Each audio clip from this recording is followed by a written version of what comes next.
প্রেম কিংবা বিয়ে যেটাই করেন, করলে ভদ্রলোকের সাথে করবেন, না হলে সারা জীবন একা থাকবেন। নিজে টাকা কামাইবেন, ঘুরবেন ফিরবেন পরিবারের মানুষগুলোকে নিয়ে, আর সম্মানের সাথে বাঁচবেন। যে মানুষ কথায় কথায় তার মতের অমিল হলে অসম্মানজনক কথা বলা শুরু করে, গালি দেয়, ওইটাই তার আসল চরিত্র। এমন মানুষগুলো খুবই ভয়ানক। যাদের মধ্যে নম্রতা ভদ্রতা আছে, সে গালাগালি করে না বা অসম্মানজনক কথাবার্তা বলেন। এমন মানুষগুলোকে ছাড় দিয়ে যত চলবেন, ভালোবাসা দেখাতে যাবেন, নিজের লস। এরা আপনাকে মানসিক রোগী বানানো ছাড়া কিছুই দিতে পারবে না।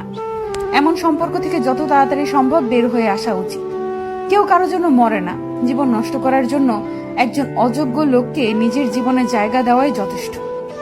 বারবার নিজের অসম্মান হজম করে নিজেকে না মেরে একেবারে এমন অসুস্থ সম্পর্ক শেষ করে নিজেকে মুক্তি দিয়ে দেখেন, আপনার জীবনে উন্নতি হবেই।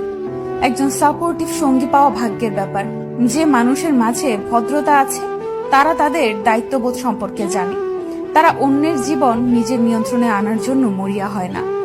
আমি আমার পরিচিত এমন অনেক মানুষ চিনি যারা জীবনে অনেক ভালো কিছু করতে পারত, কিন্তু তাদের জীবন নষ্ট করে দিয়েছে তাদের জীবন সঙ্গী।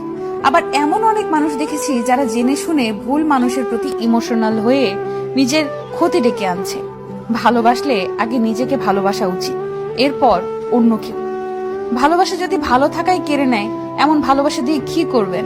মানুষ চোখের জলের মূল্য ততদিন বোঝে না যতদিন না সেটা তার নিজ চোখ দিয়ে বের হয়।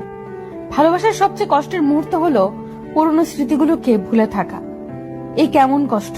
না কাউকে দেখানো যায়, না কাউকে বলা যায়, না শুয়ে থাকা যায়, না ভুলে থাকা যায়, না ফেলে দেওয়া যায়।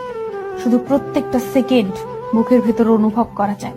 এর নামে কি ভালোবাসার কষ্ট? কখনোই প্রিয় মানুষের কাছে নিজের দুর্বলতা প্রকাশ করবেন না।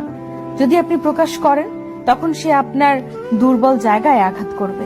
কখনোই কাউকে বেশি আপন ভাবাটা ঠিক নয়, কেননা কিছু সময় পরে সেই ব্যক্তিটি পর হয়ে যায়। কাউকে বেশি ভালোবাসতে যাবেন না, কেননা যাকে আপনি সবচেয়ে বেশি ভালোবাসবেন, সেই মানুষটি আপনার কষ্টের কারণ হয়ে দাঁড়াবে।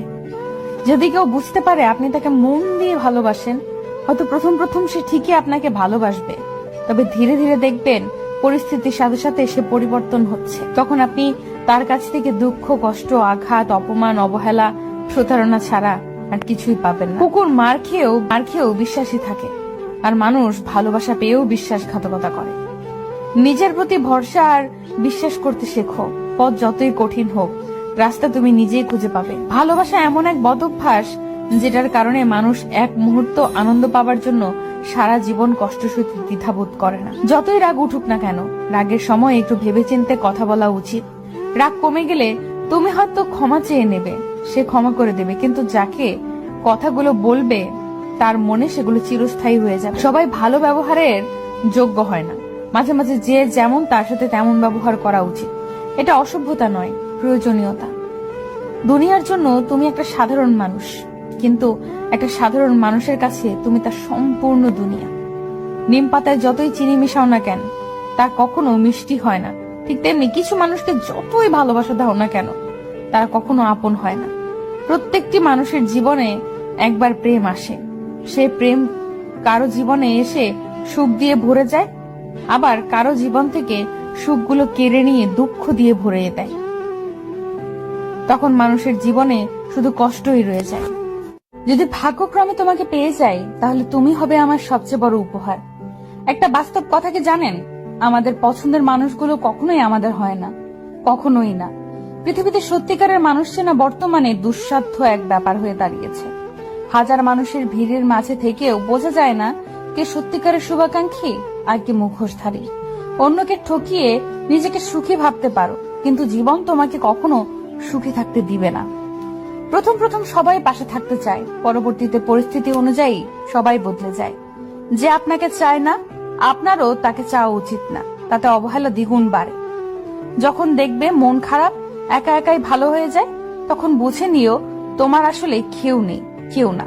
যারা তোমার আপন সেজেছে তারা কিন্তু আপন না। দোয়া ভাগ্য পরিবর্তন করার ক্ষমতা রাখে।